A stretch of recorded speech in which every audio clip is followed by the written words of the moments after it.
You set your coffee cup down just as your phone lights up again, buzzing with relentless calls from your parents and sister. They want you back for the wedding they call the most important day of all, but inside you, old scars flare. All the times you were overlooked, all the moments your effort was eclipsed by someone else's smile. Today, you are no longer the quiet child sitting on the stairs. You return carrying truth and a resolve that will force your family to finally see who you have become. If you've ever felt compared or diminished in your own home, gently tap like and subscribe and step with me into this story. You stand in front of your childhood home, suitcase in hand, and the memories come flooding back long before you cross the threshold. They don't arrive as gentle nostalgia, but as sharp fragments, shards of laughter that never included you, applause that always belonged to someone else, the silence that wrapped itself around your achievements like a heavy shroud. You remember the kitchen table, scratched and worn from years of use, where you once laid down report cards filled with perfect marks. 5 shining A's lined up in neat rows, a record of diligence and promise. You held them up with trembling hands, expecting light in your parents' eyes, expecting pride to spill from their voices. Instead, your mother barely glanced up from her magazine. "That's nice, honey," she murmured, before turning another glossy page. The words fell flat, heavy, and empty. Meanwhile, in the living room, cheers erupted as your sister Chloe burst through the door with a ribbon from her school play. Did you see how she projected her voice? She was the best up there, your father beamed. The house vibrated with celebration, voices overlapping with praise, and you sat at the edge of the stairs, invisible, clutching your forgotten papers. That night, you learned what it meant to live in the same house but inhabit a different universe. High school did not change that dynamic. If anything, it sharpened it. You remember the science fair where you presented an analysis of local water quality, charts carefully plotted, your explanation clear and precise. The judges handed you a blue ribbon, your name echoing through the auditorium as they called you to the stage. You looked out into the crowd, heart pounding, searching for the familiar faces of your family. The seats where they should have been sat empty. Instead, they were at Chloe's soccer game, cheering wildly for her single goal. Later, your father accounted her moment for weeks, telling neighbors and relatives, "She has real talent." Meanwhile, your ribbon collected dust on your bedroom shelf. By senior year, the disparity had settled deep into your bones. When you received the acceptance letter from the University of Chicago, your hands trembled. A full scholarship, your chance at freedom, at recognition, at becoming someone beyond the shadows. But when you carried that letter into the kitchen, your mother frowned. "That's so far away. Chloe might feel inferior if you leave while she's only at community college." Your father didn't even lower his newspaper. "You'll stay local." End of story. That night, you sat at your desk, the letter glowing beneath the lamp's warm circle of light, and made a choice. You filled out fake forms, community college registrations that you never intended to use. You drafted a false dormitory assignment, crafted like a disguise. And then, 2 weeks later, you boarded a bus with 2 suitcases, leaving behind a paper trail convincing enough to keep suspicion at bay. It was your first act of defiance, your first taste of independence. Chicago welcomed you with noise, with ambition, with the quiet thrill of anonymity. For the first time, you weren't the other daughter. You were simply yourself. You studied late into the night, coded algorithms until your fingers ached, and earned recognition not because you demanded it, but because you deserved it. Professors called your work groundbreaking. Employers lined up with offers. Yet through all of it, a hollow echo remained. The absence of your parents' voices. There were nights you stared at your phone, thumb hovering over the number, wondering if you should call, wondering if you should share the news that you'd been published, promoted, celebrated. But the silence of your childhood reminded you why you shouldn't. You learned to celebrate alone. You learned to thrive without applause. Still, the ache never completely vanished. Every child, no matter how strong, longs for the simple recognition of "we see you, we're proud of you." Years passed, and your career blossomed. You tucked your diploma behind winter coats, as though keeping success hidden was a habit you couldn't break. You built a life in a city that pulsed with energy, and you told yourself you didn't need their approval. And for the most part, you believed it. Until the calls began. Until the emails arrived with subject lines that demanded, not invited. "Your sister needs you. Be there, or forget about any future support." Until the messages shifted from silence to insistence, until once again, their voices reached for you not to celebrate you, but to use you. And so you packed. You folded your clothes with precision, slipped your diploma between them as a quiet reminder of who you've become. You bought a first-class ticket, not because you wanted to flaunt it, but because you wanted to prove to yourself that you no longer lived in the shadows of economy choices made for you. This time, when you walked back into that house, you would not be invisible. The drive back was surreal. Streets lined with trees you once passed on your bike seemed smaller now. The corner store where you used to buy candy looked faded. Yet the ache inside you remained the same size, sharp and persistent. When the house came into view, it was dressed in white roses and ivory fabric, transformed into a bridal magazine cover. A symbol of perfection draped over years of imbalance. You stepped out of the car, gravel crunching beneath your shoes, and for a moment, the scent of roses almost fooled you into believing something had changed. But when your mother opened the door, her embrace was brief, her smile rehearsed. You decided to support your sister after all. She asked, as though your presence was nothing more than a checkbox ticked on her list. Your father appeared with a clipboard, glasses perched on his nose. No greeting, no warmth, just instructions. The programs need folding. The gift bags must be assembled by 4. He thrust the clipboard into your hands as though you were hired help. And then Chloe appeared, descending the stairs with a phone pressed to her ear, her voice sharp as she directed florists. She spotted you, offered an air kiss, and turned back to her conversation without pause. "This is literally the most important day of my life," she sighed into the phone. In that moment, the truth crystallized. Nothing had changed. To them, you were still invisible. Still useful, but never celebrated. Still present, but never seen. But inside you, everything was different. You no longer needed their recognition. You no longer craved their applause. You carried your own worth, solid and undeniable. You sit now at the edge of your childhood bed, looking at walls still lined with Chloe's trophies, not a single one of your own framed certificates in sight. Yet instead of shrinking, you straighten your shoulders. Because you know this is no longer a story of invisibility. This is the beginning of a confrontation. This is the prelude to being seen.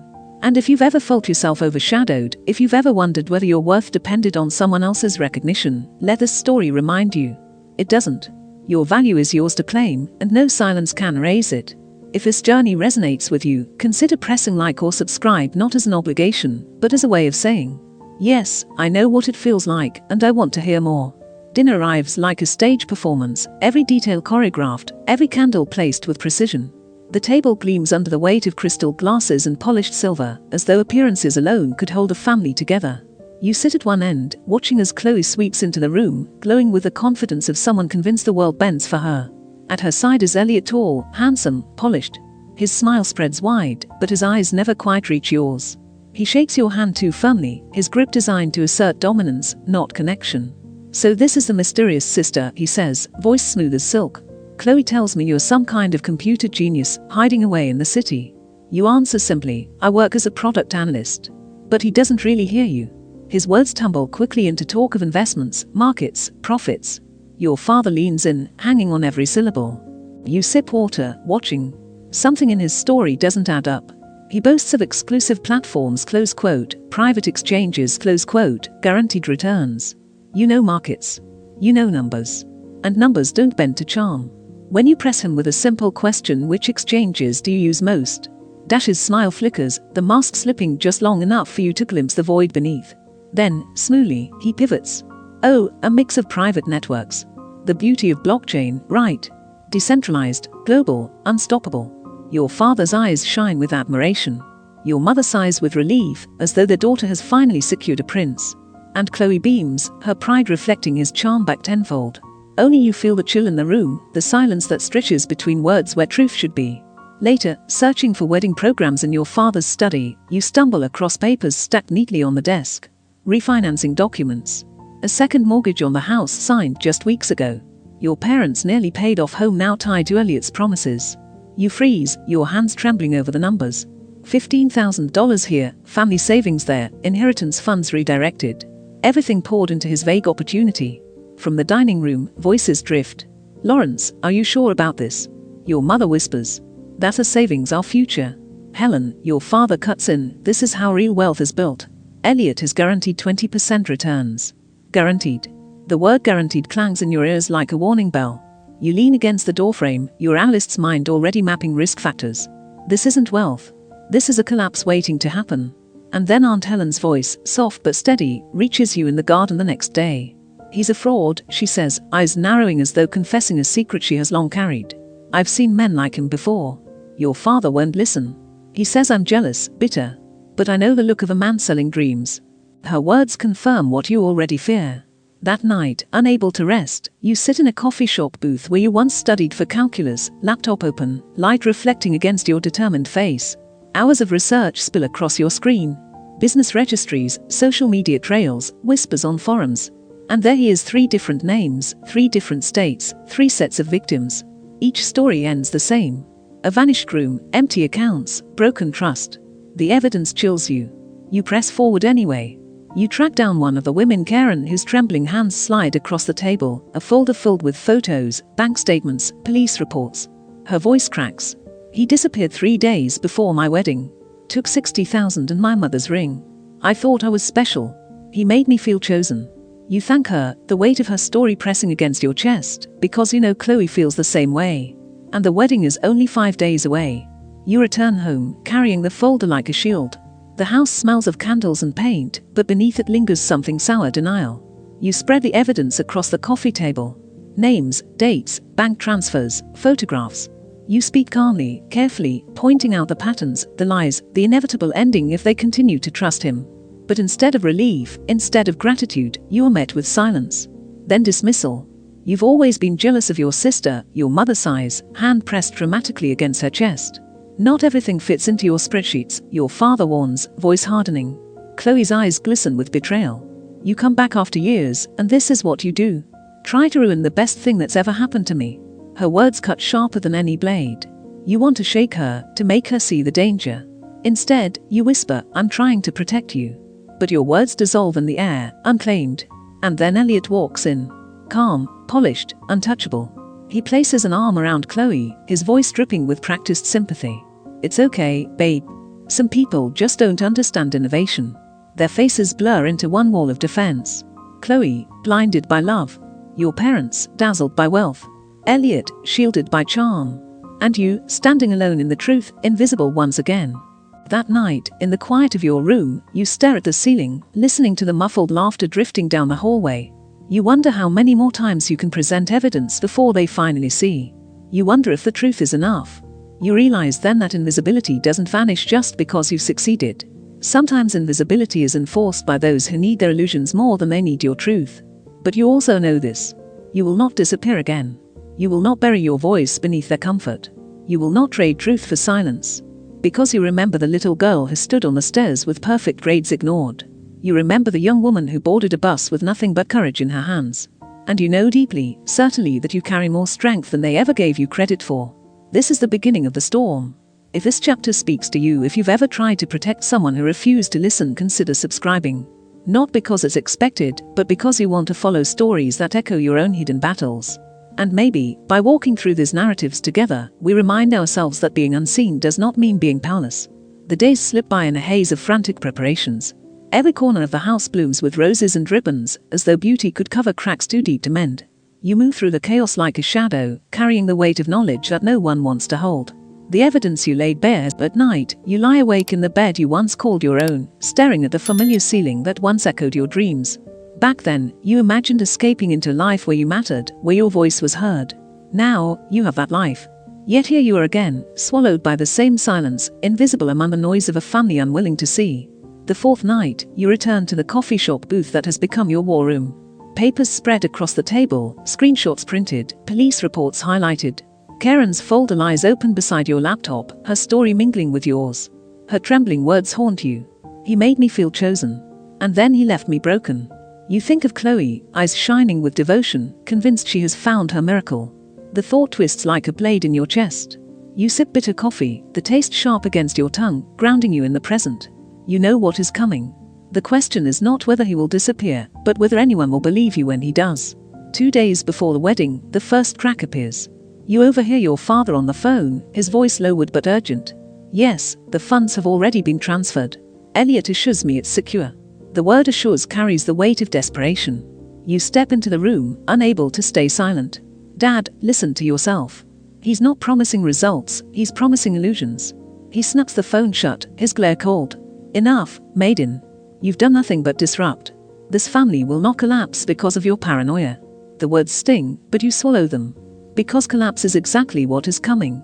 That evening, Elliot arrives later than usual. His smile is tight, his gestures rehearsed. You notice the way his eyes dart toward the study, toward the safe where papers are kept. You notice the faint impatience in his step, as though time itself is pressing on him. And you know, he is almost finished here.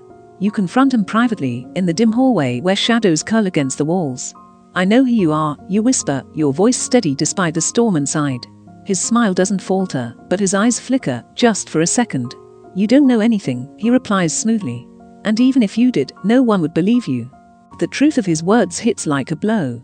Because he is right, your family doesn't believe you. They never have. And in that moment, you understand the depth of your invisibility. It isn't just neglect. It is willful blindness, a choice they have made again and again. The next morning, you wake to the sound of voices rising downstairs. Chloe is sobbing, your mother pacing, your father's voice breaking for the first time you can remember. Elliot is gone. His suitcases disappeared in the night. His phone disconnected. His smile erased. And with him, every dollar, every account, every future they thought they were building. You stand at the top of the stairs, your hand gripping the banister, listening as the truth crashes down like thunder. The accounts are empty, your father chokes. Even a retirement fund. Your mother's voice trembles. The police said without a contract, it's a civil matter. They can't help us. Chloe's sobs cut through the air, raw and broken. He promised me forever. And now her words dissolve into tears. And you, silent witness, feel both vindicated and hollow. You warned them. You lay the truth at their feet. And they chose denial over belief, illusion over reality. Now the illusion has shattered, and all that remains is rubble. They turn to you then, desperate, pleading. Help us, your father whispers, his authority stripped bare. Please, your mother adds, voice shaking with vulnerability you've never heard before. Even Chloe, her face streaked with mascara, looks up at you with wide broken eyes. You were right. I didn't listen. Please, help me. The moment hangs heavy. For years, you begged for recognition, for validation, for a simple acknowledgement of your worth. It never came. And now, at the lowest, they finally see you not out of pride, but out of need. You walk down the stairs slowly, each step echoing like a drumbeat. Their eyes follow you, filled with desperation. You want to feel triumphant, but instead you feel the weight of everything you have carried. The years of invisibility, the quiet victories uncelebrated, the loneliness of success achieved in silence. You stand in the living room, surrounded by wilting flowers and abandoned plans, and realize this is the true climax. Not the discovery of Elliot's betrayal, but the unveiling of your family's blindness. They did not just lose money. They lost trust. They lost the illusion that favoritism has no cost. And in that loss, they are forced to see you not as a shadow, not as an afterthought, but as the one who held the truth all along. For a moment, no one speaks. The silence stretches, fragile, electric. You breathe it in, steady and unshaken. Because this, at last, is your moment not of revenge, but of recognition. And yet, even as they plead, you feel the distance between you. Recognition that comes too late carries no joy. It only confirms what you always knew. You were never invisible. They simply refused to look. You turn toward the window, the sunlight spilling across the floorboards, and feel a strange calm settle over you. The chaos swirls behind you, but inside, a stillness grows. Because the storm has passed. And you have weathered it. The living room smells of wilted roses and cold candle wax. Chairs are stacked in the backyard, the wedding tent half dismantled, ribbons fluttering in the wind like ghosts of a celebration that never came. You stand at the center of it all, suitcase still by the door, and for the first time your family looks at you not with dismissal, but with desperation. Your father's shoulders sag, his phone clutched in trembling hands. He has spent a lifetime projecting authority, but now the weight of his mistakes bends him. Your mother wrings her hands, her carefully painted nails chipped, her eyes hollow from sleepless nights. Chloe sits curled on the couch in sweetpants, her once perfect hair tangled, her face blotched from tears. The golden child looks less like a bride and more like a child who has finally realized the world does not revolve around her. They want you to fix what they refuse to see. You can help us, your father starts, his voice fragile, stripped of certainty. With your career, your salary, you could the words trail off, but the meaning is clear. They want you to reach into the life you built alone and rescue them from the ruins of their choices. You take a slow breath, feeling the weight of the years pressing against your ribs. For so long, you dreamed of this moment, not of their downfall, but of them finally looking at you, finally acknowledging you. And now that it is here, the recognition feels empty. Because it was never pride that brought them to your side, only need. You set your hand back gently on the coffee table, its polished leather catching the dim light. I can help with some things, you say quietly. Their eyes brighten, hope sparking, but you raise a hand before they can speak. Not everything. The silence that follows is heavy, dense. You explain with calm precision. You will assist with legal matters, connect them with professionals, help navigate the maze of fraud recovery. But you will not sacrifice your savings, not drain your future to patch the holes they dug with their blindness.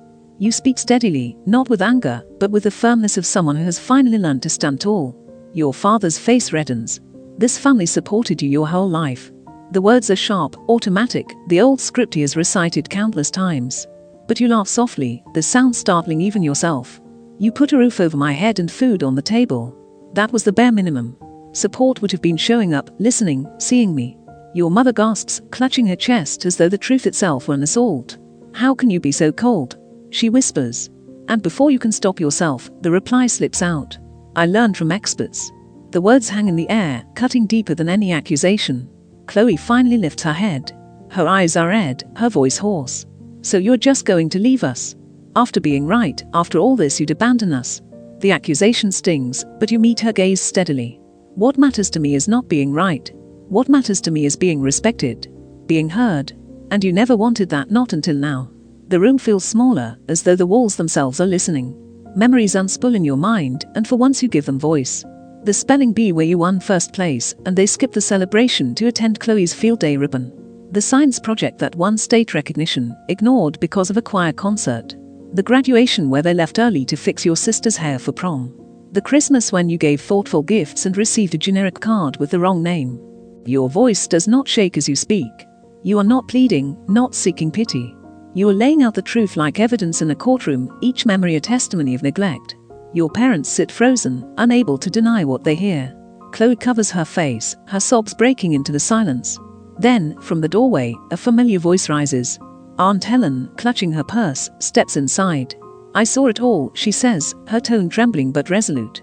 Every recital you missed, every achievement you downplayed. I watched her shrink while you praised Chloe for breathing. Her words cut through the last of their defenses. For the first time, your family cannot dismiss you as jealous. The truth stands undeniable. You straighten your back, feeling taller than you ever have in this house. I will help with the mortgage, you say, your voice steady. I will arrange for the credit card debts to be consolidated.